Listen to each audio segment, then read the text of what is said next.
Your first question, consistency. What do you do when there are wrenches thrown at you? Example, you have your vision meeting at 3 on Mondays, but Matt Higgins says the only time to be interviewed is Monday at 3 p.m. So let me meet you here, boss. Awesome. Excuse the little one. She's nomming on a banana and she's very loud. She's enjoying it. Yeah. Cool. All right. So yeah. Explain your questions. Like what are you like? What's the question you're trying to ask her? Yeah, so like I'm trying to be extremely consistent in everything I do. Like I want to be to the point where consistent people question themselves if they're even consistent. Like I want to be that consistent. Mm-hmm. So what my question is kind of referring to is I know how important the vision meeting is for, the team and growth and whatnot, but also like you interviewed Matt Higgins and that was another incredible opportunity. So where I'm coming from is when you have incredible opportunities or other things that get in the way, not get in the way, but happen at the same time as other important things that you need to do to be consistent and to grow, what do you do? Yeah. Yeah. So I think there's two questions here. I think you have the idea, you have one thing is consistent. You have like the idea of I want to be consistent. And then you have another question, which is I see it as a priority question. Right. So let's start on the first question first. So consistency, like why? Why do you want to be like, why do you want to create evidence of consistency? Like, what problem are you trying to solve with that?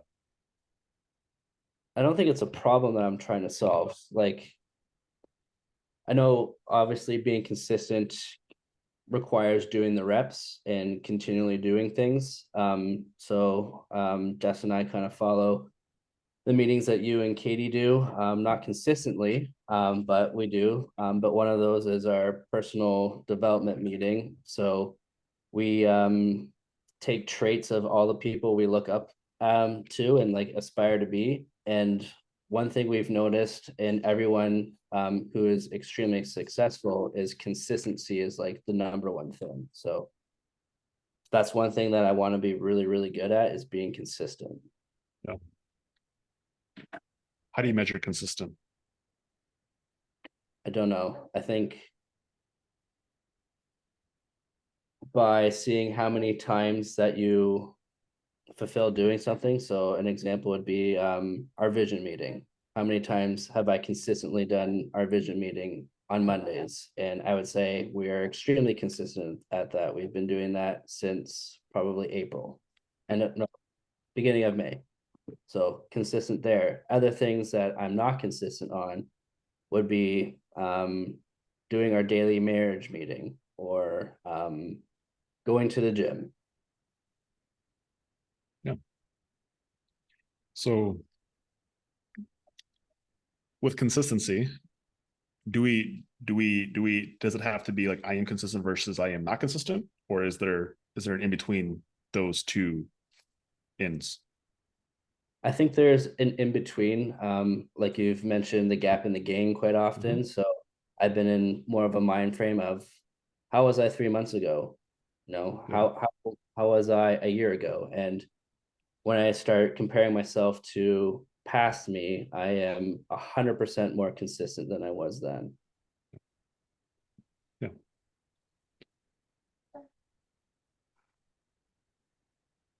Where's your focus at? Is it on the gap or is it on the game? Right. Yeah. And I think there's a second piece of that too is measure it. So like find the like is it the marriage meeting one? Like what do you want to be consistent at? Like just pick 5 things or pick 3 things. Like that's a total arbitrary number, but pick something that you want to be consistent at and measure it. And that way you actually have data. And so when I say, hey, how many marriage meetings have you done since April? You can say, okay, so out of the possible, if the cadence was supposed to be weekly since April, there's going to be 20 meetings that we could have done and we did 18. Right. So then at that point, I would know that you're batting at 90%. Okay. So if the goal is to be more consistent, then beat 90%, whatever that number is. And so it takes a word like consistent, and it actually puts data to it that you can like, how do you like prove it? Like, show me that you're more consistent or you're not more consistent.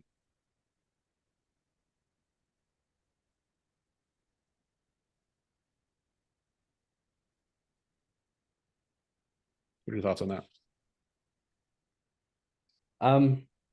I think I've been doing that, so I think I'm on the right track. So I think this was a an affirming question that Yeah. hey, I'm going down the right path. So And anyone who's unfamiliar with the gap in the gain, it's it's a it's a framework by this guy named Dan Sullivan, and it's a focus. It's where you focus at, and so the situation is the situation of you are here. Okay, let's actually say right here. So you are here, and let's use the example of consistency. Lucas wants to be here. Okay, this is his ideal. This is arbitrary. He made this up. He's like, I see myself as the potential to be here. And so this right here is called the gap. So between where he is and where he wants to be is called the gap. And the more that we stay inside the gap, the more that we feel frustrated. We almost feel like we start to get resentment or entitlement or defeat. Name any other sort of negative emotions. That's what comes with the gap. But the actual situation also involves not only where we are, where we want to be, but where we've come from, which is what Lucas referenced earlier. And we decided to focus on where we came from to where we are now. This right here is called the gain. And when we are able to measure from the gain, we start to see progress, we see momentum, we see how far we've come. And those type of thoughts, those type of visions tend to bring positive emotions, make us feel good, make us feel better. And when we feel better, we tend to take positive actions. When we take positive actions, we tend to get positive results. And so that's what me and Lucas were referencing when we're talking about the gap in the gain is like the situation. Like they're like both of those sides are in every situation. But where do you put your focus on? On how far away you are or how far you've come? And second piece of that is understanding that our default is to be in the gap. So if everyone's like, yeah, like I'm in the gap a lot, it's like that's because it's our default, because we are designed to stay in this place because it's a safe place. And so we have to practice being in the game and focusing on winning and positivity and momentum. But the more that you can move from gap thinking to gain thinking, the higher probability you will to feel better. When you feel better, you act better, you get better results.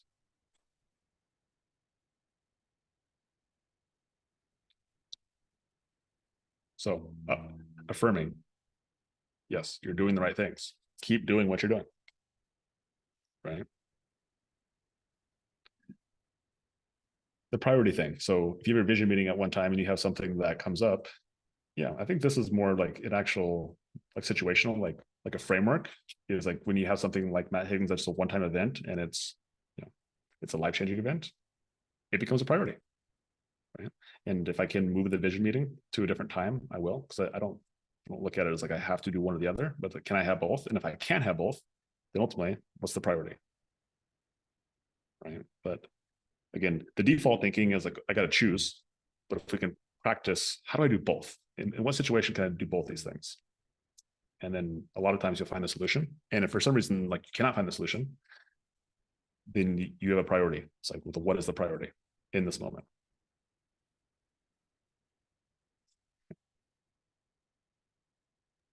awesome, thanks. Okay, and another question on Facebook ads. So when do you change them? how often do you change your Facebook ads? Creative, copy, offer. Do you change a few things at a time or change, test one thing at a time? Yeah. Okay. Expand on this. What are you looking from? What are you Yeah. looking for from So this question?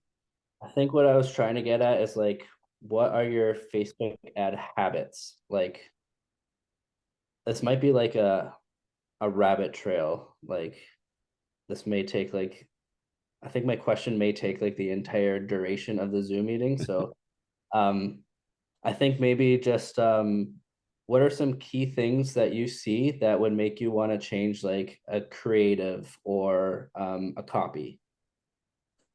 That's a good point. So I'm gonna answer this not from my point of view, but I'm gonna answer it from what I think is most helpful, if that is okay with you. Right. Absolutely. So I think because how I started doing this versus how I'm doing it now is a different situation. It's almost like lifting weights, right? Like how I started lifting weights is not how I lift weights now. And Michael Hall's on here. He came and lifted with me yesterday. And so like there's different seasons in your life, and you should act differently based on what season you're in, and how much work you've done can dictate what you do now.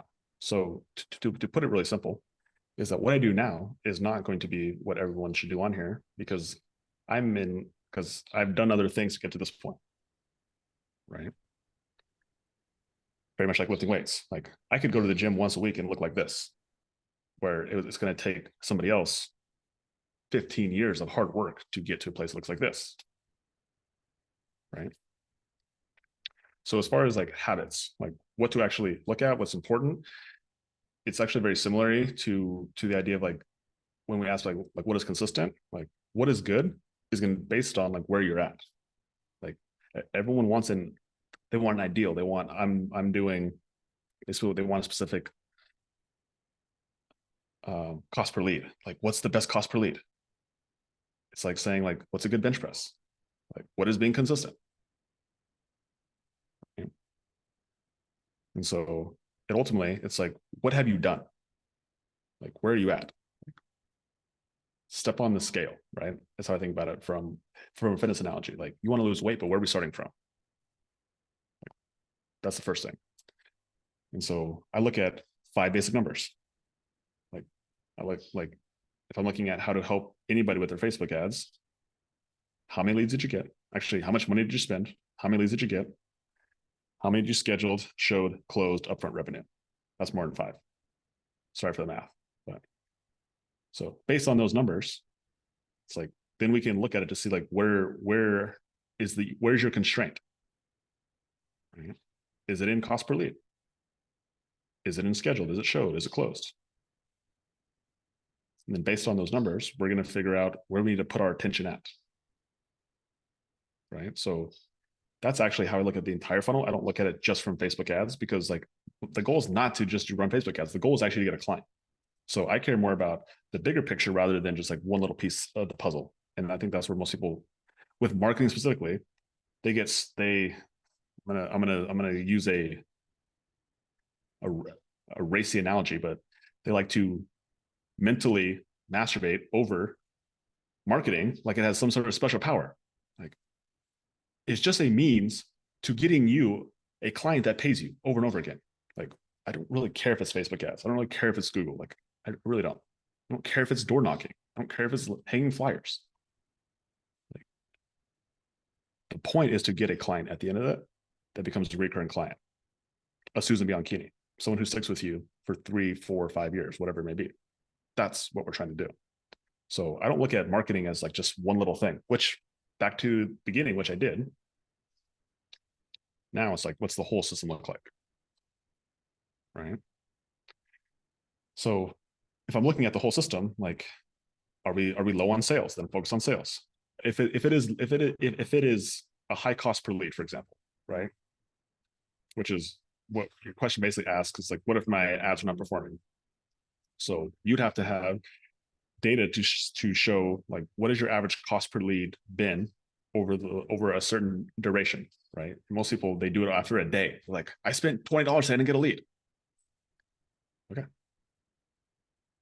The longer duration of data you have, and the more of you have, the better we can make decisions. And so most people want to make decisions very quickly, impulsive. And so it's okay. Like we're all humans. I still feel that way too.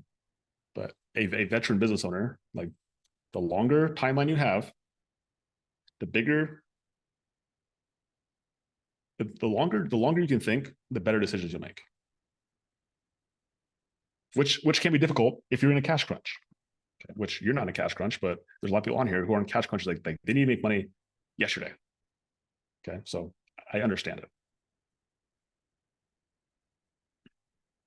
So having like a cost per lead that you're like, this is my normal. Let's say it's like your guys' is like 15 to 20, somewhere in there, right? Yeah, it's hanging around 12. Even better, right? So again, it's less important what it is, and just like if you want to measure like how often you should be changing your creative, your copy, your offer, is like when that number is like getting above 12, you can start looking at having other creative. Right? And as far as like those things specifically, like the only thing that I would change for like that I have changed is the videos and the pictures. Like I just changed those. Like the ad copy stays the same outside of I change it from Thanksgiving to Christmas to February to spring to summer or school's back. Like I'll change like the freeze school's back cleaning voucher or the it's get your free cleaning voucher before Thanksgiving. Outside of that, the copy stays pretty much the same. Right. And I don't like I personally do not touch it very often, but it's because I'm less concerned about our cost per lead. So like yours is 12. Like if I was spending 20, 25, like I'm okay with it. Right. But yeah, you would adjust it. You would like the more that you test it, the more you get out of it. But there's also like the more attention you put there, the less attention you can put other places. So like you can put a lot of like if you had 100 marbles and you had to put it on how many on your cost per lead, on how many of those you got scheduled, on how many showed, on how many closed, on upfront revenue. If you had only had 100 marbles, like are you putting 50 marbles on the cost per lead? That means you only have 50 marbles spread out between the rest of these things, right? And so just choose where you put your marbles. But ultimately, like the bottom of the funnel is where you're gonna make the most amount of your money. And so I choose to put the majority of my stuff down here. And if I need to, then I'll come back and I'll put some attention up on the top of the funnel. But good enough is good enough. And if I'm going to optimize, I'd rather optimize at the bottom of the funnel.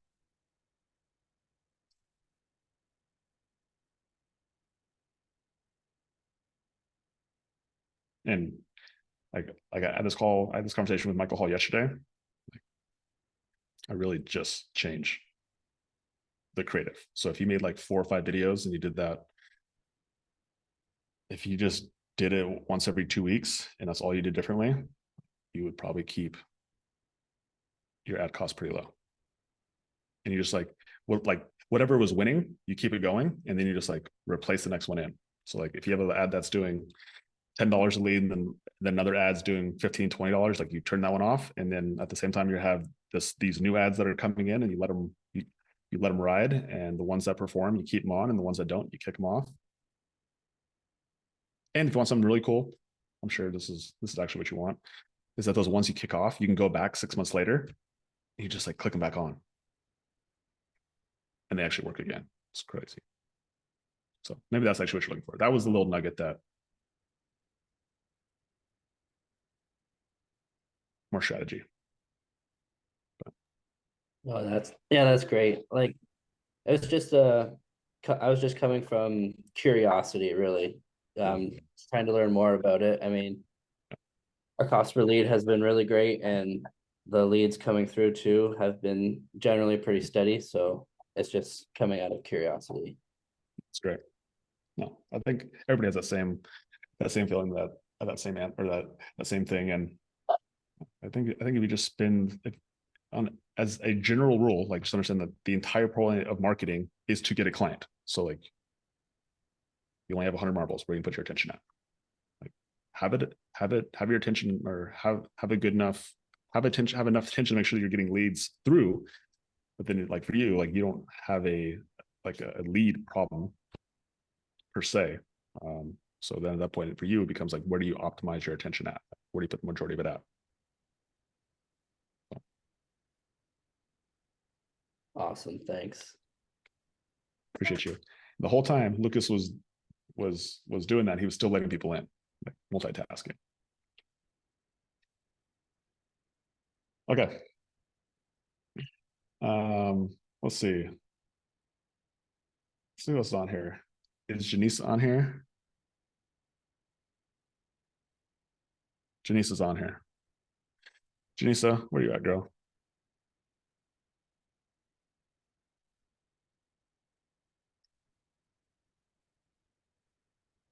No, she's not on here no more. Hey, I'm here. Where are you at? I'm here. Can you All not? right. Yeah, I'm just adding you to the spotlight here. Okay. Okay. Okay. So I just saw your question inside the thread. It was for Just Call. So you said, do you have one phone number for your business that routes to different sales team members when potential clients call? Good at tracking metrics. Cool. Yeah. So go ahead and expand on your question. Like what problem you're trying to solve with how many phone numbers that you're looking for your business? Yeah, I'm just I'm new to the group, but I feel like, I'm getting a lot of value from the videos and everything. So thank you. Nice. I'm in Canada and in Toronto.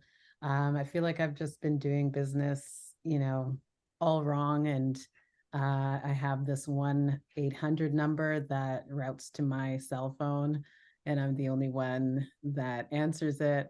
I know that I also need more funding and to get more people on board. I only have one VA that's in the Philippines and then myself. Nice. So I'm just, just wanting to expand. And so how does this Just Call work when it's like, do you have one business phone number that, multiple people can call at the same time, but many different people can pick it up? And yeah, I've always wondered about that. Yeah. I think I saw a little bit of your story inside the group. Right now, are you solo or just Yeah. close? Yeah. Okay. Cool. So right now you have to make a decision to make the transition from like being solo to growing a team, right? How long have you had your business for?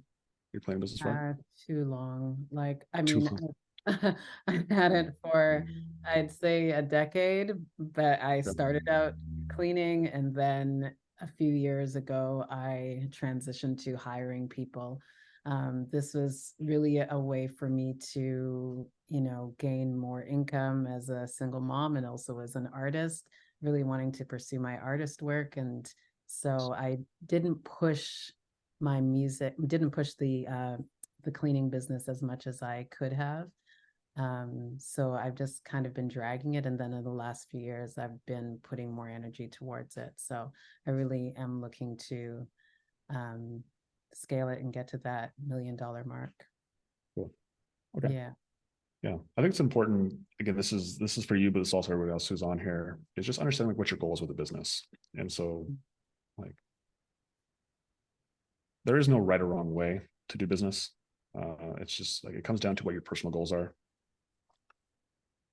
I specifically created the masterclass and this group intentionally called Building a $1 Million Business, because everything that I show here is how to run a scaled business that becomes more valuable the less that you, the owner, does.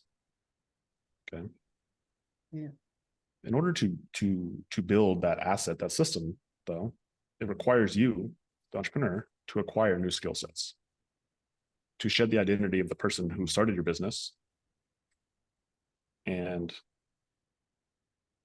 to create a new identity, the person who is capable of building a $1 million business, right? And so for anyone on here who is a solo cleaner, like if that is not your goal, not your priority, and like your goal is like you just want to like be your own boss and you want to make good money and you want to work hard, like continue to do what you're doing. Like, I'm never going to try to. I'm not here to change your goals. If you want the opportunity to actually build an asset, something that somebody else wants, even when you leave it. That's what this whole thing is about, right? Yeah. And understanding the avatar that starts a cleaning business, the majority of the time is not a business owner.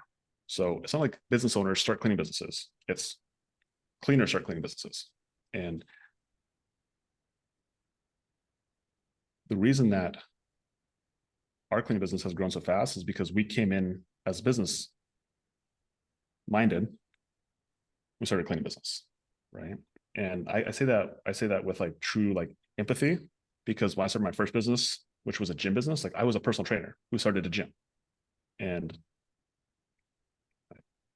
I didn't know, right? I just beat my head against the wall for many years, 3.5 years of making $5,000 a month top line.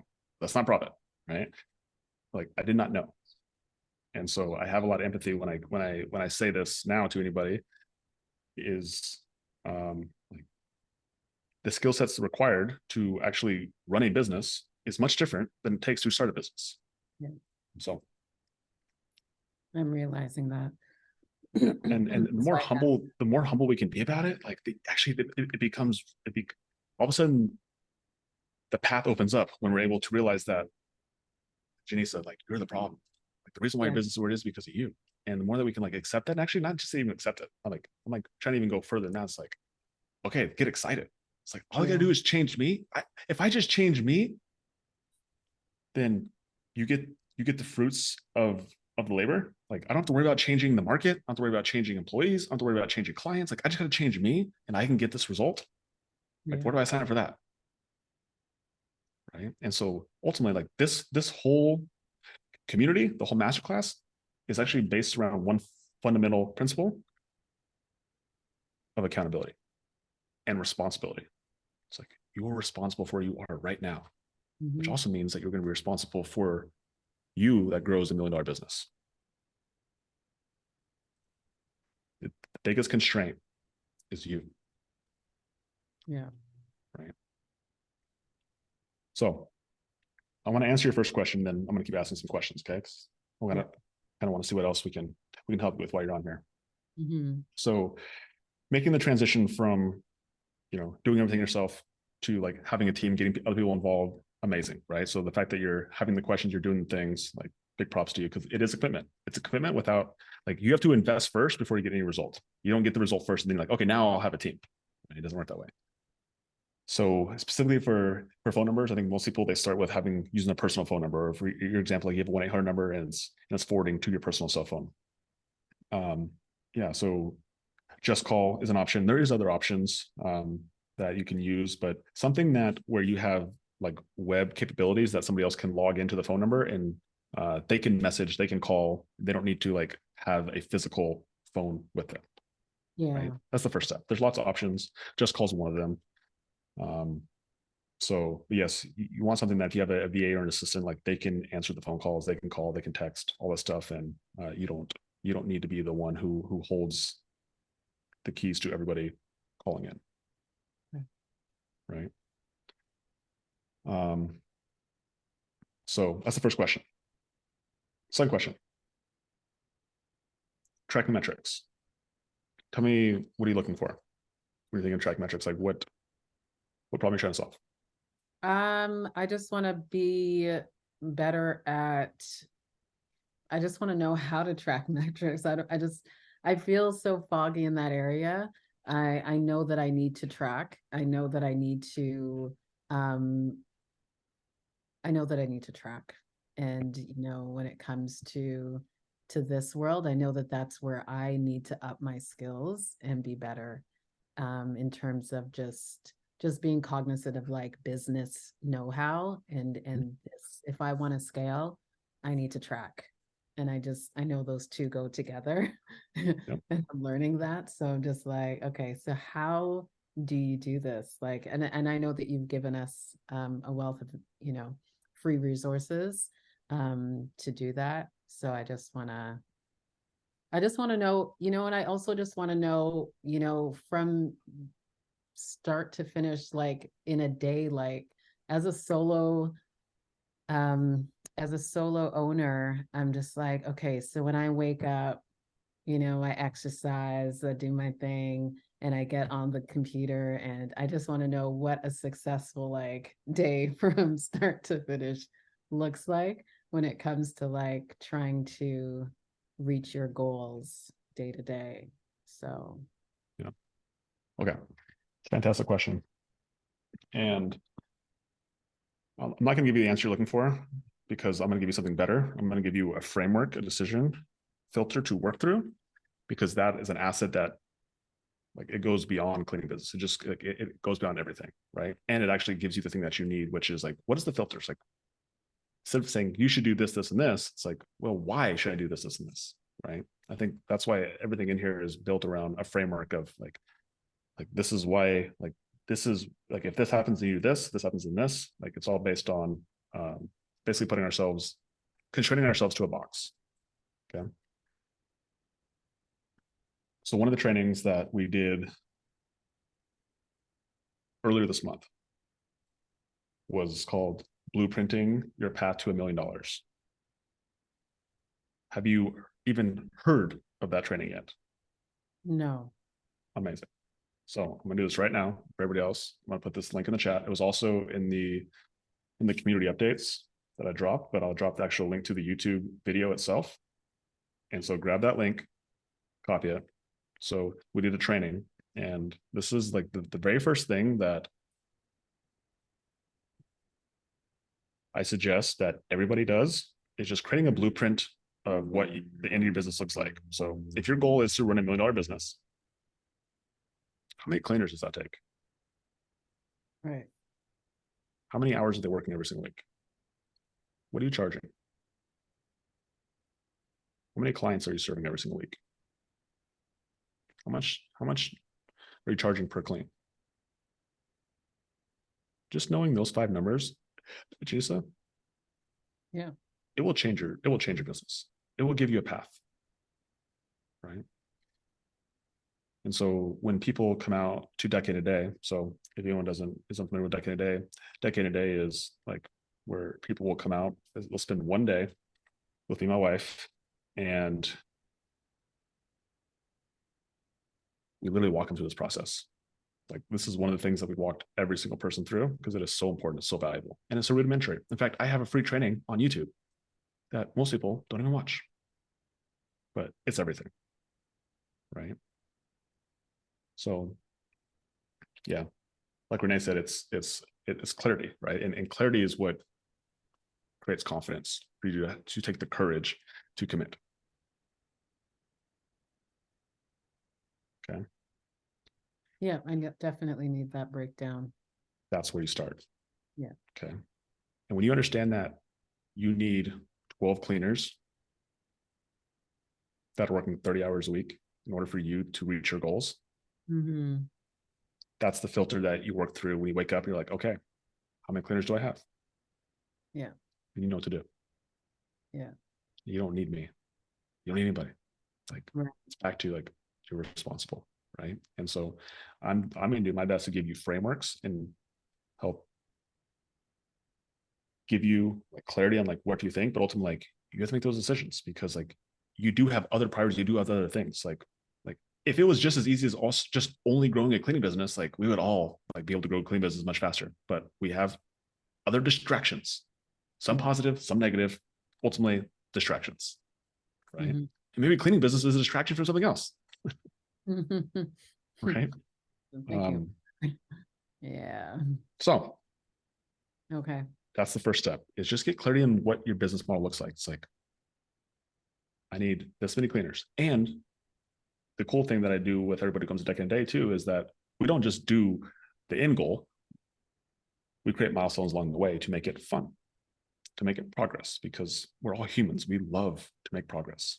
Right. And so right now, if your business is doing a couple $1,000s a month, one of the first models we'll do is like, what does your business look like at $10,000 a month? How many cleaners? Oh, 2 cleaners. Yeah. And they're working 25 hours. I can do that, right?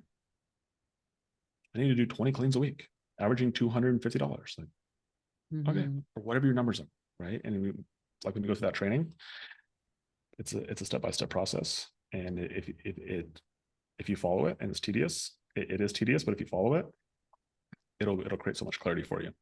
Mhm. Are all the cleaners, I guess, that you have are part-time? I have 8 part-time cleaners right now. Yeah, that's a great question. And so when you do that model, every time I've done that with people who've hired part-time cleaners, as soon as I showed them that model, they're like, okay, I'm going full-time. Hmm. Because you see how many cleaners it will actually take in order for you to grow, even if a $500,000 business, right? It's like it's literally twice as inefficient. So all of our cleaners are full-time. All our cleaners come in that they say they're going to be full-time, but they average about 30 hours a week. Right? Okay. So that means that some people work 40, some people work 20, some people work 35, some people work 25. Right. And it And changes every single week, but we track it every week as well. are you concerned about burnout? Like for them, like if they're working like 30 hours and it's a physical job, that's what I thought of. It's great. And it's valid. And I look at the data. So again, this is one of the things I think I am like, when we came into the cleaning industry 3 years ago, zero cleaning experience, knew nothing about it. And for the first couple of months, like it showed, we did not meet market expectations. We had clients who refused to pay. That was like very normal for us for a very long time. But as we raised our skill sets in the cleaning in the to match what the clients needed, no longer did the cleaning become the bottleneck. But then our marketing sales was able to continue to propel us. But because I never even thought about burnout, I never put that limited belief on anybody. And so I look at our numbers and we have cleaners consistently that work 40 hours a week. And I never hear them complain about burnout. I'm not saying that they don't get tired. I don't, but I just let people do their thing. And if they get burnt out or they get tired, then I guess they'll work less. Yeah. So, Okay. Yeah. Excellent. And I'm not saying that there's not strategies to help people and to, I don't even know. Right. And that's where I'm a little bit oblivious on the cleaning side specifically. That's where my wife kind of helps fill my gap personally on that, with having a little more empathy for that. But when I look at data, we average 30 hours a week. And again, so that means we have cleaners who work 40 hours a week. We have cleaners who work 30 hours a week. Okay. So, or 20 hours a week, excuse me. So, cool. Yeah. Okay. What are your steps? What's the first step you do? My first step is to look at that video that you posted for Blueprint. Yeah. And then inside the masterclass, there is you can copy the spreadsheet. So you actually can do your own $1 million blueprint and have it.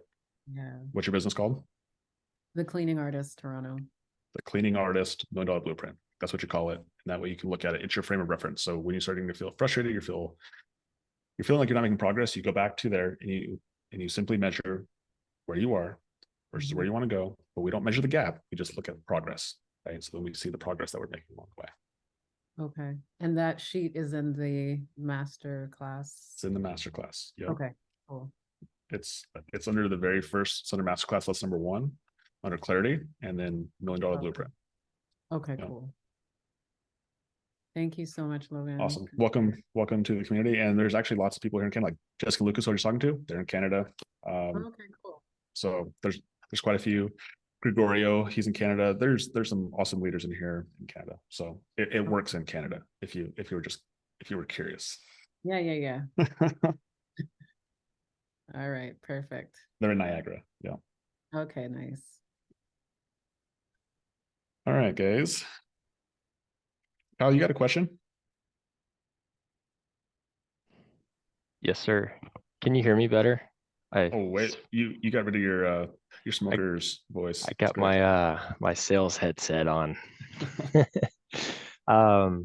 Yeah, so I wanted to share a win actually. So I've been posting when I'm doing jobs on, my social media, things like that. And I actually have a friend that I grew up playing sports with, and he's a project manager for a construction company, and they do like recreation, parks and rec type stuff here in Houston. And whenever they're finished and they need to like stripe the parking lot or caulk like expansion joints for concrete, I've completed one job with them, and I got basically onboarded as a vendor to their system. I think they're doing 4 to 6 projects they're wrapping up per month here in Houston area. And I'm doing my second job with them tomorrow, and it's $2,500, and I should be done in one day, just me. Bang. So I think this relationship alone should bring in like 4 to 5 thousand pretty consistently. My last job was 1,500. I think on average it'll be like 2,000 a job. Um, Sick, and dude. and they're like pretty great to work with, and like it's a nice area, so I'm able to charge accordingly. My question though, I guess, is I'm still doing the work myself because I have my W-2 Yeah. and trying to balance things. And I personally have had an issue like trusting people with my equipment, I guess. Yeah. So my setup I think is around 25K. And I guess my question is, would you build out from the admin or sales side? Would you bring on a team member for that first, or the actual um, operations? So doing the actual cleans first. I'm leaning towards the cleans because I can quarterback stuff from a computer when I'm working. So, I think it goes back to what I was originally saying to Janisa, just like depends on what your goal is. Right? mhm, Again, like you can do it lots of ways. Like I think that's the yeah, problem that every single person in here has, is that there's a lot of ways to do business. But there's only one way that is going to align with your goals. And so like figuring out what that is, like what do you want from this business? And so I guess what I personally know is that you restarted this business last year, right? mhm, A way to make some income. Um, the idea of it was to continue to grow it. And so I think it just depends on like what you're like. Do you want to build this thing out to be a big business? Do you want to keep it a side hustle? Do you want it to do you want it to replace your W-2? Like mhm. what do you want to do with this business? Like where does it fit in Kyle's goals? Yeah, I think I would like it to be self-sustaining, without me having to basically juggle. So ideally, I think having like 1 or 2 trucks, which would be probably like 3 people doing the cleaning, and probably someone back as like an office admin type thing. Um, so it could truck along. And I think real estate's still my main focus, but having, I think the active income, it's something I know, it's something that's in high demand here. Yeah, Um, and be able to, because the cash conversion cycle is just not even close here, like doing this to real estate deals. yeah, So I can go out on a weekend and I can make $1,000 in a day. Um, yeah, so I think let that crank while it can. I focus on like higher end stuff, and I'm actually getting my first um like annual contract with someone, and that looks like that would be probably in the $4,000 range as well for really nice. So it doesn't take, I don't think it'll take that many clients at the price point I'm at.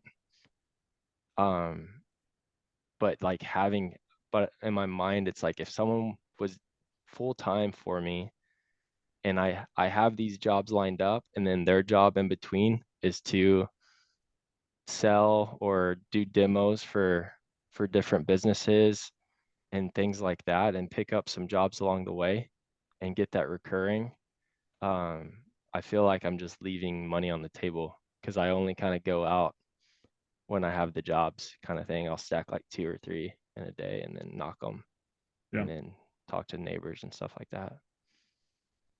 yeah.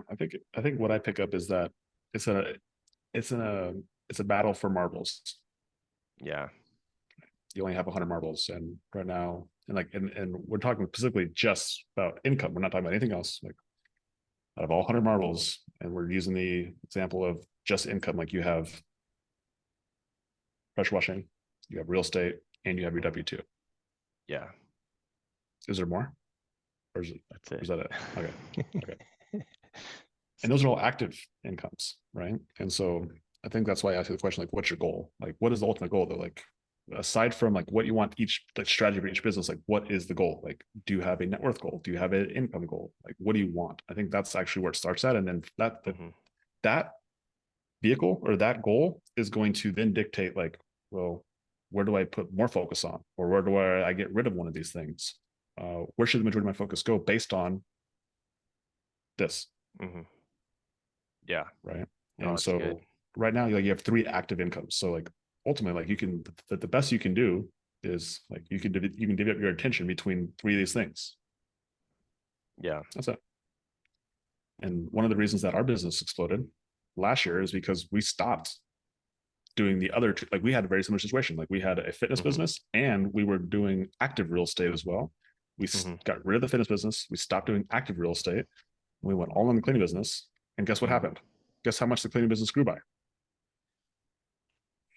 3 times. Just like, it's just attention.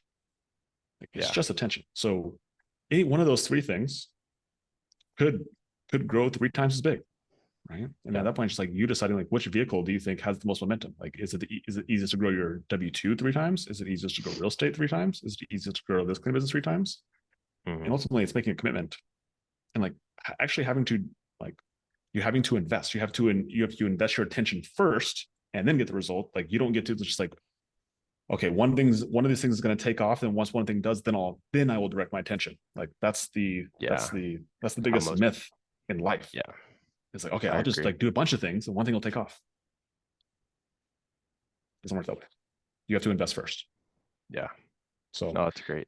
I think for you, like, it sounds like this thing could take off if you're willing to commit to it. But if you're not willing to commit to it, like, it's just it's the same reason why anyone in here has been a solo cleaner for a long time, because they're not like, it takes a commitment to go to the next level. It's like a different mindset. There's a period where you're going to work more, make less money, and that's called the valley of despair. And that's where most people stop. They stop getting big, and they go back to being small, is because they realize that they don't have a skill set. And that skill set is being able to manage people, hire people, manage people, keep people. And that's the skill set they'll pay the most. Because if you can do that, the less you do, the more valuable your business becomes. Yeah, that's great. Right. So I think the idea of like having a like, first off, there is no such business that is self-sustaining. Like, there's no business that it's not like real estate, where you actually can like buy an investment property, you can hire a property manager, and you don't have to look at it. Like, that is true. Like, an active business with employees and clients and all the other things that go along with running an active business, like, it is not existent, right? Not for a growing business, and not for somebody who doesn't have the skill set. And I'll tell you what, nobody on here has a skill set, not even me. Okay. So I think if we just eliminate that as like even like a possibility, it's not real. It's like, it's literally like saying I am going to get a plant, but I didn't actually put a seed in the ground. Yeah. It's not reality. Right. So I think if you're able to like just take that off the table, it's like, if you wanted to continue to be a side hustle, like, it sounds like it makes decent money. You get to work basically once a week, maybe, or twice a week. Like,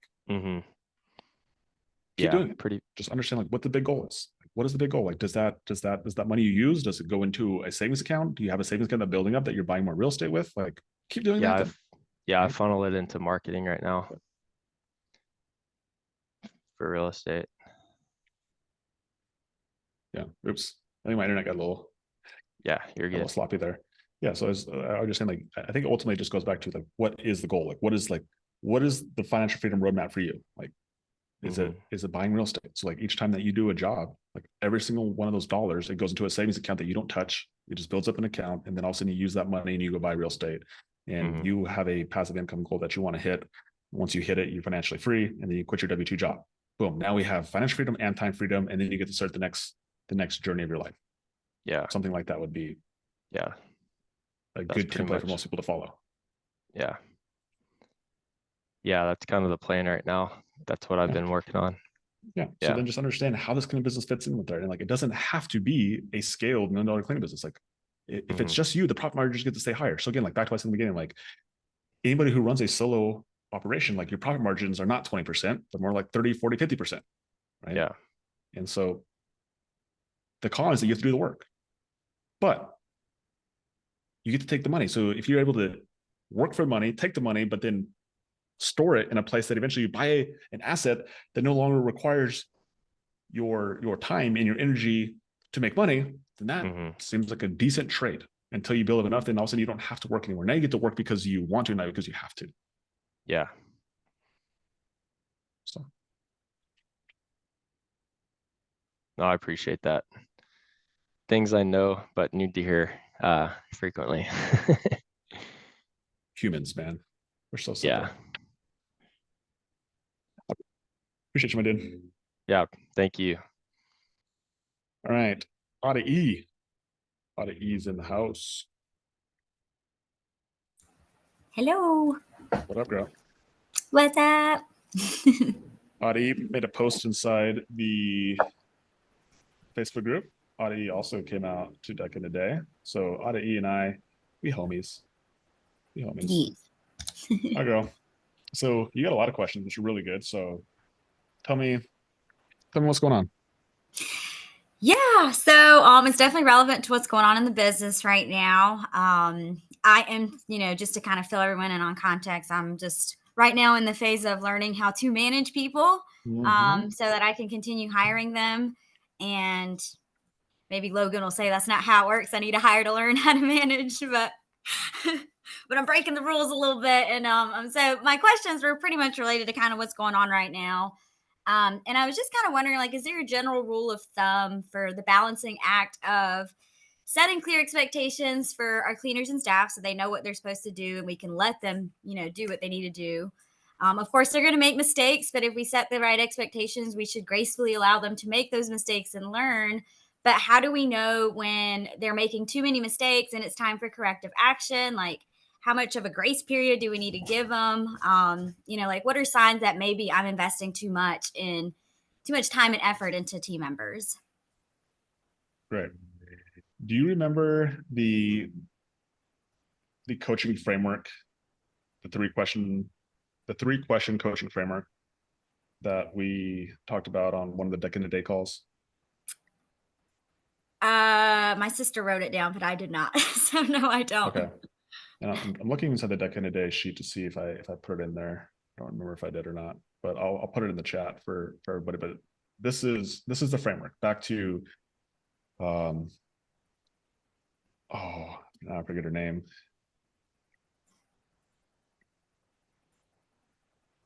Janisa. Back to her question, right? Is like, I'm not going to answer these questions for you. I just want to give you a framework that you can make decisions from because that'll serve you way past this conversation. Yes. So I don't know where the document is, but I'll just put it in the chat. And so for everybody, you're gonna have to just write this down externally because I don't have my assistant on here. It's just me, and I'm actually not very. I'm not very cool without my team. So, in all fairness. Okay, so the 3-question framework is, what is the standard? Okay, you can say expectation. You can place like standard, expectation. What is it? What is the standard? Okay. The second question, was the standard met? Okay. Third question, what is the plan to meet the standard? Okay, so give me an actual live example and we'll use this framework in real life. So Okay. what problems are you having specifically? All right, so I'll start with one of my cleaners. So when she's been with me for about coming on 4 months now. I interviewed, I had over 100 some applicants, and she just like just really knocked it out of the water. She couldn't, like, no one touched her interview. And so obviously I hired her. So when I hired her, she was great, like really great cultural fit. Loved her a lot. I still really like her, but just over time, I started noticing like she's young. She's like 19 years old. So it's her first time. She's worked in restaurants. So it's her first time working in a professional role, even though it's a cleaner. Like, we're very professional around here. We set standards, hold people accountable. And I don't think she's used to it in the way that we do it here. And so I've just noticed that she struggles with communication. Like, I think she's so concerned about making me happy and seeking my approval that she doesn't realize, like, hey, you need to be honest and open. Like, tell us when you're facing challenges, because if you don't, like, I can't help you. Like, I'm a very, very thorough person. Like, I provide training manuals. I built out an entire training program. Like, and just comparing her to the other cleaner that started with her at the exact same time, you know, the other cleaner took all of the training materials, asked all the questions, and she's our rock star. She's like team lead in training right now. And then this other girl, she's really amazing and she's doing great too. She had access to all of the same resources, but she's struggling because she failed to utilize that time wisely in the beginning. And now that we're putting more and more on her, we're like, hey, if you want more hours, like, you have to earn them, and you haven't really proved that you're even using the resources that are available for you to be successful. Like, you hold the keys to your own success. And so now it's finally starting to click for her, but we're 4 months in. And so she's playing catch up. And so, I mean, I definitely want to keep her still, because I'm not trying to fire her right now. Like, I'm not trying to get back into the cleaning. We need her. And I think she is finally starting to get it together. But between things going on at home and, there's just some inconsistencies. And it's just like, at what point do I stop, like, saying like, okay, I'm gonna give her another chance? And not because, like, I'm giving, like, she's not doing anything major. She's still doing okay. Like, she's doing good. It's not like she's breaking things, or we're gonna get fired over things. But what expectation am I setting with that I'm just gonna let all these things just constantly slide? Like, what standard am I setting if I continue to allow her to just give her one more time, one more chance? Okay, cool. So this is great. This is really good, because ultimately, like, we can use this coaching framework as a way to answer this question, right? And so what does she need to do in order for, like, what is the standard? Like, what are the things that if she did, you would be happy? If she would just do the cleaning process as it's outlined in the training manual that she's been, trained on, that would be great, because then she wouldn't be missing the things that she's missing. Okay, so let's just use that, because we can literally use this as a framework for, like, every little thing along the way. And so we'll start it with the cleaning process, right? So she's not following the SOPs. So when she's not following the SOPs, have you had a conversation with her, like, hey, are you following the SOPs, which is in this case the standard? Yes. Okay. Yes.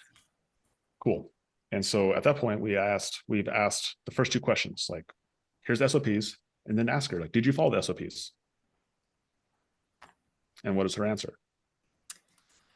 She says yes. Okay, stop right there. This is good. If she says yes, then whose problem actually is it?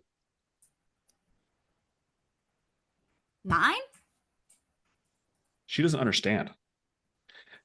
The lack of understanding is not on her, it's on you, the business owner. Like, if you said, are you following the SOPs? And she says yes, but she's not, that ain't her. That you. You're not communicating the SOP. Like, it may make sense to you because you created it, but you're like, oh, really? And then that's where you need to get, instead of pointing the finger, okay, this is really good. So back to this, and the entire point, like, the fundamental reason that this whole thing exists is to take responsibility and accountability, right? Because as soon as we point the finger out, we lose the opportunity to actually grow from this. So if she doesn't understand, it's because we didn't communicate it. So it's like, okay, you followed the SOPs, then why? Okay, like, literally just come out of curiosity. How come you were just going to say, like, you didn't do this? Like, you didn't go back to front, or like, I don't know what your process is, right? But like, how come you didn't do that? You just ask her. So it came to light that she is dyslexic and legally blind. and this came to light like 2 There months you later. go. Yeah, I know. And it's like, It's pretty hard to read SOPs when you're blind.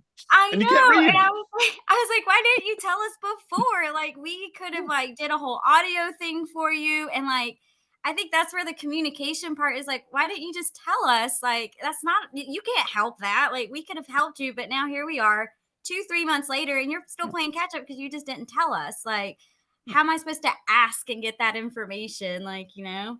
Well, I think, yes. Okay. So again, like I still feel a lot of like, you want to push this onto her. And I think that you would feel much better if you just were like, if you came from a belief that like, you can solve this, not her. And if you accepted that responsibility, like you would feel so much better. And you could actually get into solution mode rather than just like pointing the finger mode. Right. Yeah. Okay. And I say that with you because I trust you. Like, you made the commitment that you want to grow this thing. And so I'll say that to you all day long. And I want you to win 1000%. Right. And so like using this framework at the very beginning, like now, like I said in the beginning, you're learning how to manage people. Like this is part of that managing people thing. And so the next time, like you hire somebody, you'll be looking to see if they're blind. Right. It's just because you had the experience. Like you would have never thought if you wouldn't go through it. And so it's funny because you jested at it, but like this is how you learn, is by doing. And so I do say it at a jest, but also at a reality. Like the more people you hire, the more you will learn. Right. And so like this girl, you're learning. You think she's learning, you're learning. Yeah, no, definitely. You're And learning. the solution was for me to give her one-on-one training where she will now clean my house. And, you know, I work from home, like when I'm in the office. So like now I can do like one-on-one training with her as needed without the pressure of like, oh, you're going to make us lose our clients. Like, and, you know, she understands, she's been very understanding of our processes and like why. So I don't know if that's the solution, but it's like, I guess, do I just kind of keep like is it more like, I guess it's really important to me that I like her and I feel like she really could do great. And like, as a leader, do you go with your gut, or like, at what point do I have to say like, okay, like this just might not be a good fit? Yeah. Our philosophy is grow up or grow out. And so we will have the conversation as many times as it takes. And as long as we are seeing progress, we will continue to point to somebody. Because right now, it's back to what we talked about with Lucas, is that like if you measure against the ideal, which is the other girl who started, and you see like the gap between where this other girl is and she is, like if you continue to measure that, like this girl will never be good enough. Ever. Like, so that's gap thinking. But if you are measuring where she started to where she is now, and you're like, oh my God, this girl, like, and you're seeing it. So like, it's not like it's one or the other. It's not like it's all gap or all gain, but like, there's moments where you're like, she's in the gap, and the moment where you put her in the gain, she's like, but I see progress. I see where she's like, I see hope in her. Right. And so the more that you can focus on the hope, and the more that you can take the responsibility to continue to have frequent conversations with her of like, okay, standard, here's a standard. Did we meet it? Did we do it? Yes, no, maybe so. And then if we didn't, what's the plan? And then you just continue to have higher frequent conversations until it becomes habitual, and then you have less frequent conversations. As long as you're making progress, or eventually like you just push her so hard that she's like, I can't do this, and she quits. So we grow up or grow out. Like we grow people up, we push on people. We will hold people to a high standard, and if they do not meet the standard, like they essentially fire themselves. Right. Like, right. And it's all done from a place of love, and it's from a place of belief, because like what you've said so many times here, that you see progress in her. So continue to focus on that and pour into her and say, I believe in you. I see you. Okay. I need you to do this because I see that you can do it. I see you can do it. Maybe you can't see it, but I can see it. That was a bad joke. I don't think but sorry, anyway. I was a little late there. Been a long day. That's good. But when you do that, like you get to keep control. Right. And like, it doesn't, like, if she chooses not to meet the standard, so be it. Right. But you can choose to continue to have the expectation that I will meet with her every single day, if that's what it takes, to continue to set the standard. And for her to be able to either meet the standard, either grow up to the standard, or grow out. Right? Okay. It's like, that's what you can do. It doesn't matter what she does. Who cares what she does? I don't really care. Right? Like, it's my job to set the standard, see greatness, give her the opportunity, give her a place to like not be perfect, buddy, right? It's okay not to be perfect. No, it's not. I'm just kidding. No, you're right. You're right. No. Bro. Bro. You're right. Thank you. Right. That's kind of your, like the that's gut your feeling. transition from 1 to 10, right? Letting go of perfectionism, letting go of ideal. If you lose a couple clients, who freaking cares? Go get some more clients. It's like, this is not a scarcity world. There's abundant, there's so many clients, there's so many cleaners, like it's an abundant world. The more you see abundance, the more it's okay that we make mistakes. Like, it is the only path to true confidence and true learning is through experience. Right. I guess I get like, because I'm really big on like building a strong foundation. I guess I like about building healthy habits from the beginning. Yeah. I guess I just get concerned about like, because I like progressive too. Like I like growth, obviously. Like that's the most important is the growth part. But I guess I get concerned about like, how do you balance pouring into the hope and the potential while also like making sure you establish good healthy habits? Like, hey, like, how do you have that balance of discipline and encouragement at the same time? Yeah, I think it's a good question. I think it's just also a framing of it of like, I don't see it as a balance. I just see it as like, you just got to figure out, like, you have to know what you want. You have to communicate that to the person that they understand what it is that you want. And then did we meet it? If we didn't, what's the plan? And we just have that conversation. We have it enough times to where they eventually just like, okay, I can't do this. Like, if you actually do that properly, they usually, and they don't want to actually meet the expectation, then they will just leave. Like, you don't have to fire people, you don't have to quit. Like that's been our philosophy. Like, it's very rare that we actually have to fire people because we push so hard. Like, the only reason we have to fire people is because we actually didn't do a good job of pushing. Like, if I look back at our last couple of fires that we had to fire, is because we did a terrible job of holding them accountable. We did not hold them to the standard. We did not have frequent communication. And then when we got to that point, we just were like, okay, like this is actually our fault. Sorry, but we had to fire you. But it was actually our fault that we fired that we got to fire you. Like, you're so far gone. Right.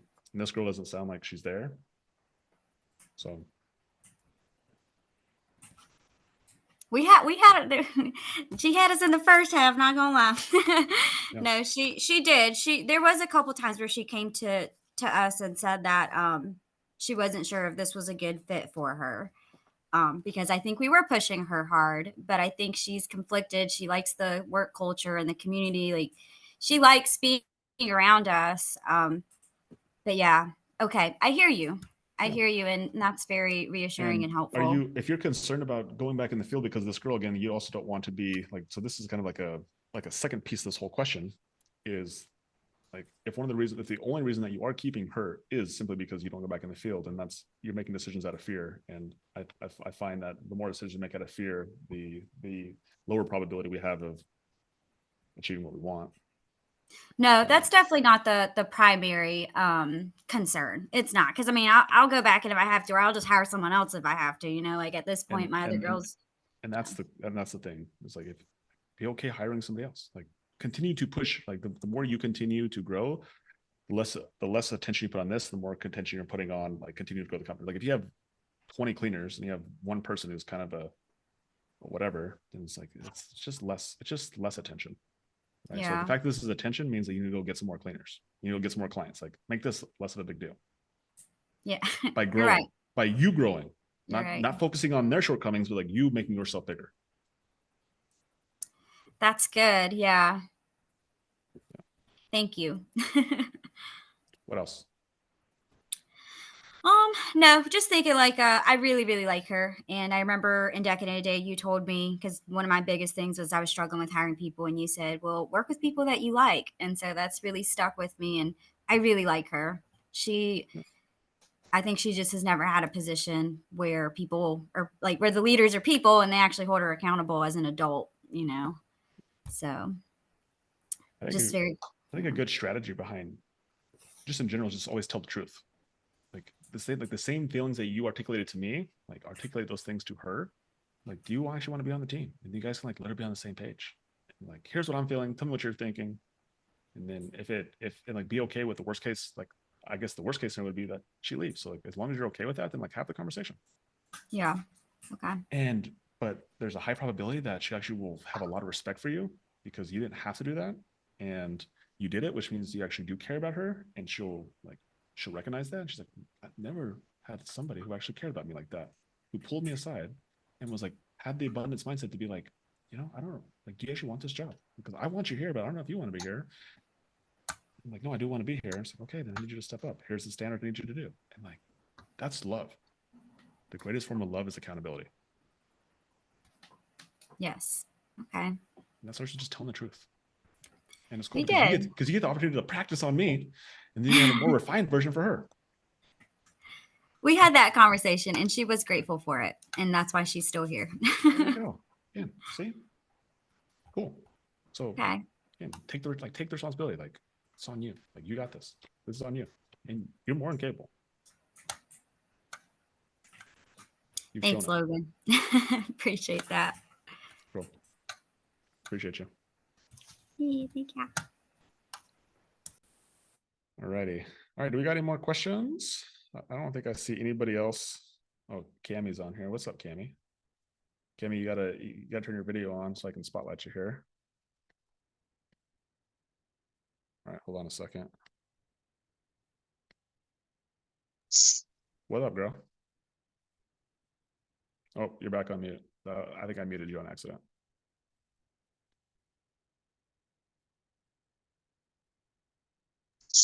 How about now? Yes. Okay. I just got to our hotel room. That's my granddaughter. Oh, hey, baby. Anyway, I just wanted to, it's funny, it seems like Addie and I are kind of like at similar spots in our business. I will say there's a celebration. I have not cleaned the house at all this week. Ooh, We hit 25K. you're trying The hard. numbers show. Dang, girl. Yeah. But I found myself in a similar situation that Addie was in. Like, had a great candidate. She's been working. She was going to be great. Sold herself as a great experienced cleaner. Took her through the whole training. Put her through my house because she was a little bit slower than our other cleaners. Literally took her through a video, because when we hire people and after I hire them, I kind of get to know them, like, what's their learning style? Are they audible? Do they learn through visual, like doing, or, all the different things? And so had conversations with her over and over, just like trying to ask her, how can we help her? How can we, help her to learn the techniques again, to be the speed cleaning technique. And she ended up letting herself go. Because we had the conversations, and we constantly helped her, work with her. She gave us suggestions of like what would be best for her, because she knows herself best, right? So that conversation was like, I think it'd be better if I worked with a team. So then we put her on a team for a little bit more training, and she'd work with the team, and then which was like one other person. So we let her do that, and then she'd come back and she's like, well, I think it's best if I actually just do it by myself and kind of see how I can do it and time myself. Well, gave her tools, gave her techniques. And she always came back with excuses like, well, I'm used to like really doing dirty houses and scrubbing and scrubbing and scrubbing. So it would be like, we'd come back and we'd be like, okay, what things are you scrubbing? What things are you having an issue with? Like, if it's clean, it's clean. Like, you clean a window, a mirror, you look at it from each angle. Is there smudge? Well, yeah, no, I can do that. It's just little things like, if there's like a little spot on the counter, I've got to scrub it. And I'm like, but you've got tools in your bag, like, or your apron, you just use that. Like, you don't have to do that hard scrubbing and focus on things. So we went through that. So we put her on solo planes. Well, when she had 3-hour or 4-hour solo planes, she was taking 5 and 6 hours. Granted, she was getting paid on that job, JTH, of the 4 hours, We come back, had another conversation. And this wasn't like this long month drawn out thing. This is a matter of 3 weeks. She ended up, I told her on Monday, had a conversation with her. I was like, you know, we've done this. When I hired you, we did have great expectations for you. You kind of set those standards, but what you're showing us and what we're coming back to over and over again is, you know, is this right for you? Is this the type of cleaning that you want to be in? And I said, how about this? By 5 o'clock today, after your shift is over, you tell me what you decide what's best for you. So she went and did her house. She did one house. It was easily a 2-hour clean. She took 4.5 hours. And she called me by 5 and she said, you know, I just don't think this is for me. And I can respect that. And she's like, thank you for everything that you've done for me. So long story short, I've been where Addie's at. And it's kind of like, what I've learned is like, and Logan, you can attest to this. It's like people will tell you all day long what they want, but what are they showing you? Like over and over. It's like people will show you who they are. So even though we have great expectations and we see potential in them, and we see, and this is over and over, Logan's talked to me about it again. Like, I want to help that single mom. I want to help.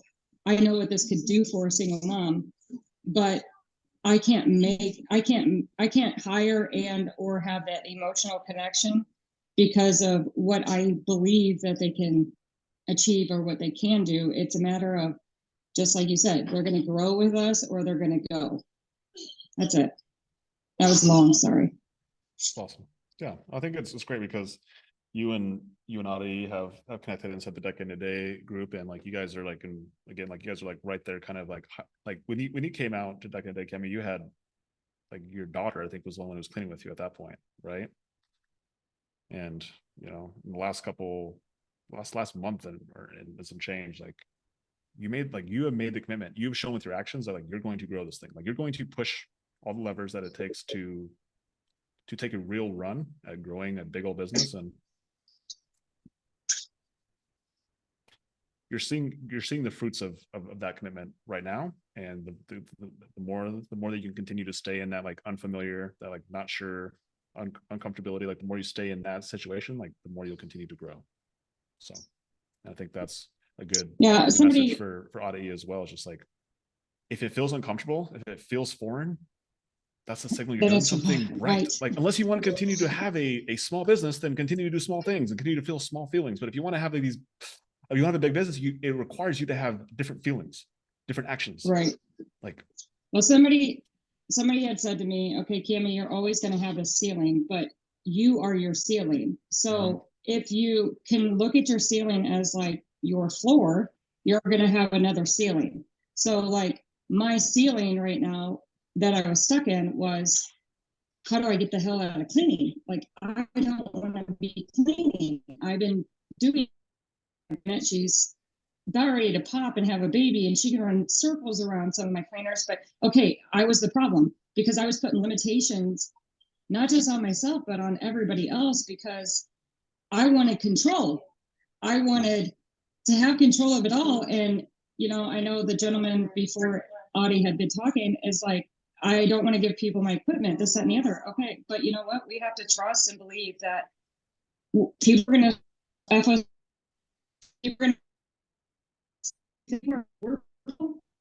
We differently.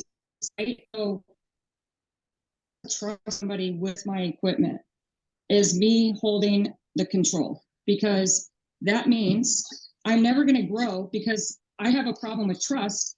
That's just an issue and a ceiling.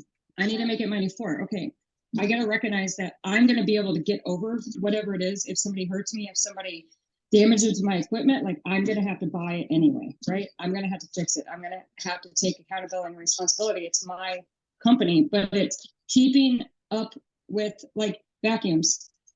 Over and over, we're having conversations about vacuum maintenance. Just had to buy 2 more vacuums because people aren't maintaining the vacuums. Now it's accountability. Now it's these vacuums are being tracked. Now you got to log and tell me that you're maintaining these, and I'm checking, like I'm not checking them. You're sending me pictures that you're doing this every day. Is it minute? Yes, but it's important because in the end, it's costing me. So it's not a matter of if I'm not trusting them, am I holding them accountable to the standard in which I've set for them for the vacuum maintenance or for any of my equipment? Yeah. It's awesome. Yeah, I think anyone on here who's kind of in a similar situation, you have a small team where you're, or you're solo, like reach out to both Cami and Adi. Like they're good resources, they're good people to connect with. They're givers. They definitely love to help as well. And reach out to them. So again, part of this community is actually making friends. So if this is your first call, like the point of this, how you get the most value is to make friends. So Janisa got on here, she asked a question, who's reached out to Janisa yet? Like go make friends with Janisa, vice versa. Like go make friends in here. Everybody else on here, like the more friends you have in this community, the higher probability you are to stay in the game long enough for you to actually achieve a cool thing like building $1 million plus business. Cool things take time. And so time passes much faster when you're with cool people doing things you enjoy, right? And so even when you're not doing things you enjoy, but you're doing with people you like, you're more likely to continue to do it. And so that's like the ultimate hack that I had with Michael Hall, who lives down here in Arizona. So we actually just got to Arizona on Monday. And Michael Hall came and lived with me. And that was one of the conversations that we had. I was like, you know what, Mike, that is super smart that you're doing that I didn't do when I first got started, is I didn't have a community. I didn't have people who actually cared about me, that if I like stopped showing up, that they would actually ask where you're at. Right. And so if you don't have those people right now in your life, that if you just stopped showing up to your cleaning business, that no one would care, it would just die, then go get some insurance. Best insurance policy you can have is other people who want you to win,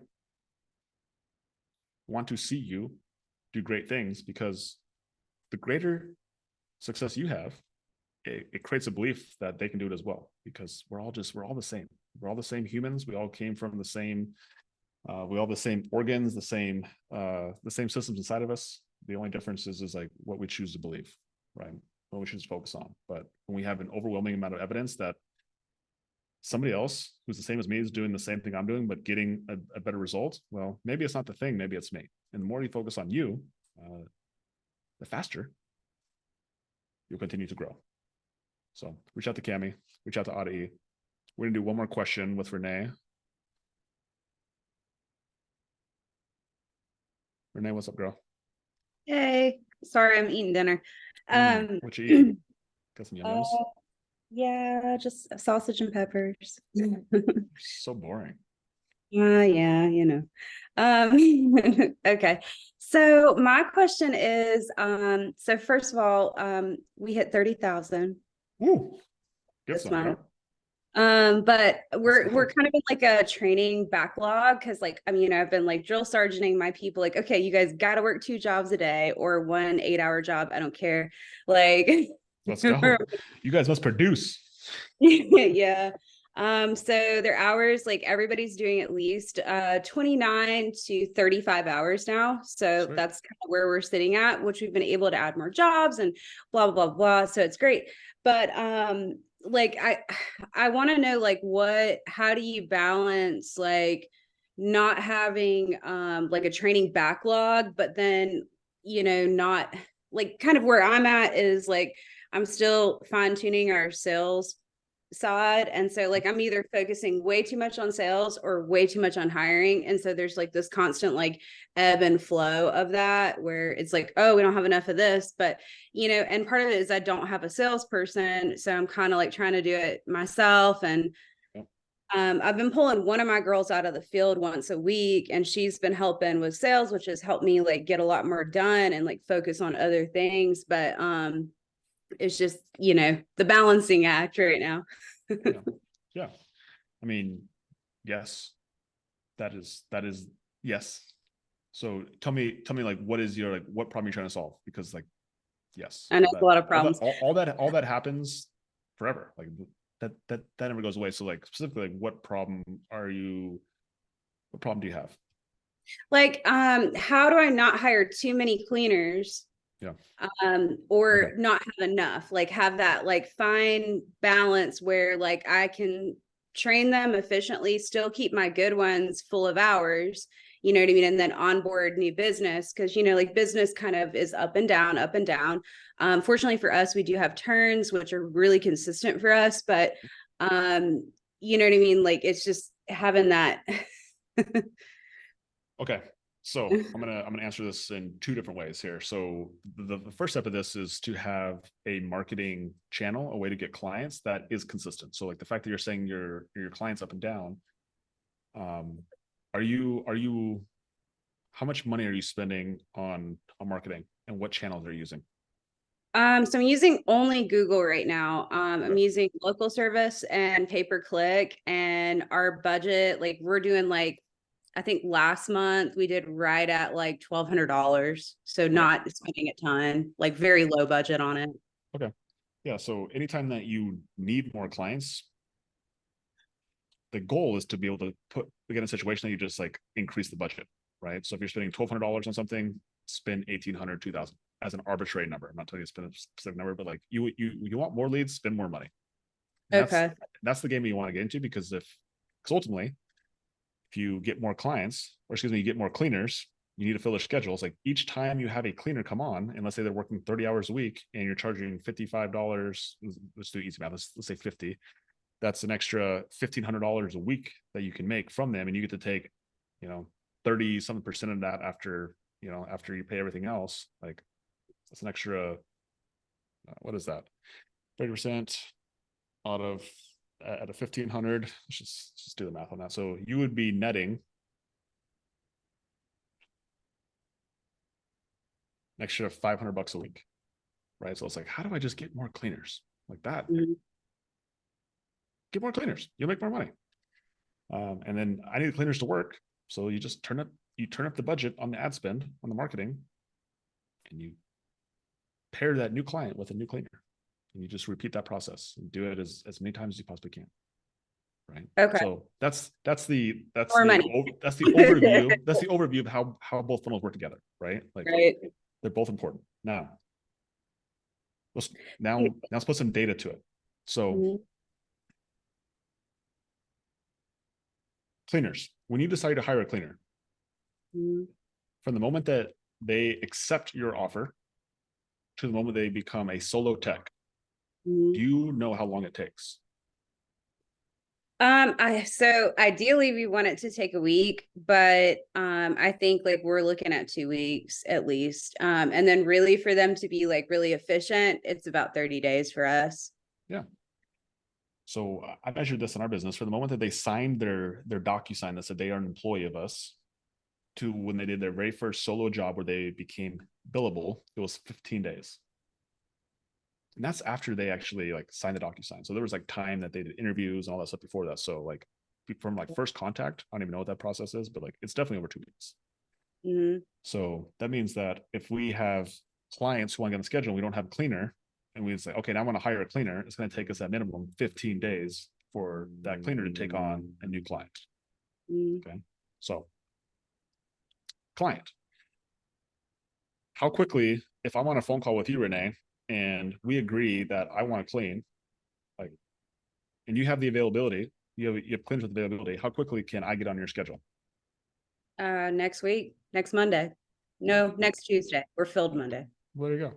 But let's just say like best case scenario, like if you had a cleaner who had availability tomorrow, like could I get in there? We could wiggle some stuff around for you. Yeah. So if you just understand the actual math, like if you had an open cleaner schedule, for example, like I think one of the biggest fears people have is they're going to hire a cleaner, not have work. But if you have a cleaner doesn't have jobs on Friday, and you got on a phone call today, like, yes, I can get you tomorrow. I actually have a cleaner who's got a spot. Like that's a realistic thing that actually happens. Yeah. But the other way around, if a client calls and said, I want to get in your schedule, like, okay, let me go get a cleaner. Like, wait, you got to wait 2 weeks. Yeah. Does that make sense? Yeah. And so when you understand the math on it, like you're always hiring. You're always hiring, because you can feel clients, like clients can, you can get on a phone call today and you can put somebody on a schedule tomorrow. Mhm. For cleaners, it takes at least 2 weeks. So Agreed. And then, when like you're I found, prioritizing, that's what you're prioritizing. well, when they call, sometimes I'll have to like turn them off. Like if like, you know what I mean? Like at a certain point, I'm like, crap, I got to turn my stuff off, my funnel, my sales stuff off because my, you know, cleaners aren't ready. Like the new cleaners aren't necessarily ready for solo jobs. Yeah. So this is something I shared in the Decade a Day coaching call today, is that we all like, as humans, we have this innate desire to not make mistakes, to be efficient, to not we want to grow efficiently. But truly, the way that we grow is by making mistakes, by not being efficient, by not having these ideal profit margins. And so when you know where you're going to go, like if you know, like you did the blueprint. So like Janissa, when you watched the video, it was with Renee that I did the $1 million blueprint with. And so remind me what your goal was, what your first goal was. 40,000. 40,000. And how many cleaners does it take for you to hit 40,000? 15. 15. And how many cleaners do you have right now? 10. 10. So how many cleaners are you away from hitting 40,000? 5. Okay. So then what should you be focused on? Hiring. Oh yeah. Like that's it. Like that's the game. So get to 15 cleaners. Yeah. We're working on it. We got 3 hired this month. So we're back up to 10. So now we got to get 5 more. Yeah. And that's all you gotta do is like, you just gotta get 5 more cleaners. Like, yeah. That's your game. Yeah. Right? Okay, cool. All right. Well, thank you, Logan. I appreciate it. Yeah. No, appreciate you. Happy Thursday.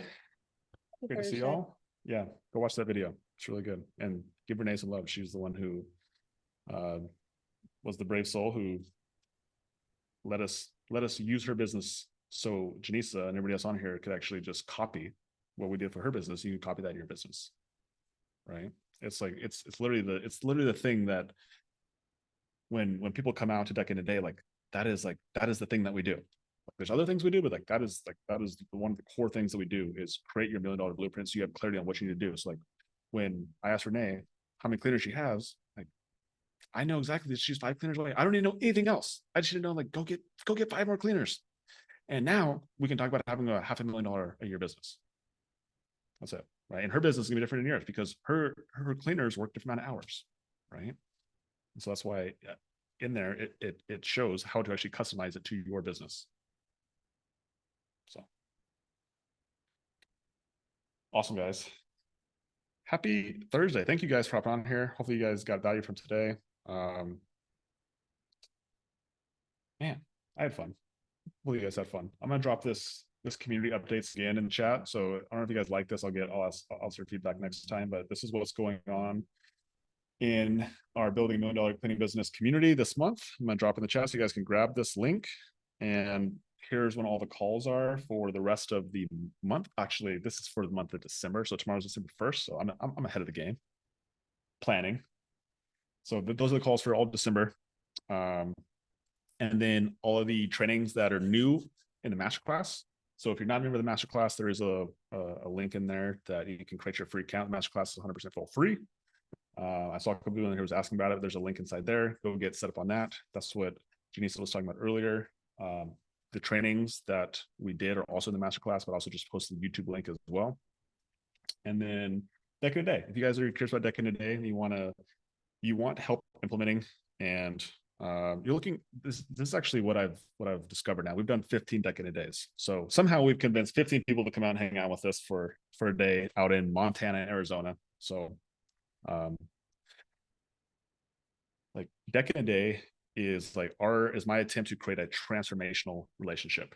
And so it's a 1-day thing. But like my goal is, and it has been since day one, to pour into people and like create a relationship that takes time. So like as long as the people inside Decade a Day, like they don't leave, like I'm gonna be here. And like my goal is to actually help somebody truly build something cool, which is $1 million business. But like that's not even the real game. The real game is when you have $1 million business, then you're able to have the resources to be able to create financial freedom. And when you have financial freedom, You get to make decisions because you want to, not because you have to. And that, my friends, is how you actually can do really cool things. And you think with a true place of, you come from a true place of abundance rather than scarcity.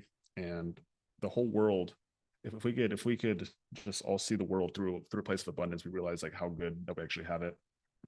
And how much more fun life is when we're able to see the world of too much money, too much cleans, too many cleaners, too much of everything, rather than too little. So that's my ultimate goal, because I really want to hang out with people who have those types of mindsets, and there's not very many people like that. So I figured I'll just share, I'll teach people, and at the same time, I'll create some friends while I do it. So anyway, I appreciate y'all, all y'all, every single one of you. Thanks for being on here today. This will be uploaded in the masterclass. So if you guys do want to go back and watch the recording, it'll be in the masterclass. Again, go get in the masterclass. Go make some friends at the community. Audit, Cami are good resources for anybody who is solo or has their first couple cleaners, or who's like really like on that fence of like, how do I go to the next level? Like, how do I make that step? How to make that commitment? Because it's just like what Kyle talked about earlier. It's like making that step from being solo to like hiring cleaners, actually making the commitment to go like actually grow a bigger business. There's a transition point in there where you're going to work more and make less money. And you have to be thinking longer than that to understand that eventually you get to a place where you work less and make way more money. And it seems really far off when you try to do it all by yourself. So go get some friends, go get people who've done it so they can help you along the way. All right, guys. Happy Thursday. We'll be back next Thursday. Other than that, we'll see you guys in the Facebook group. Bye.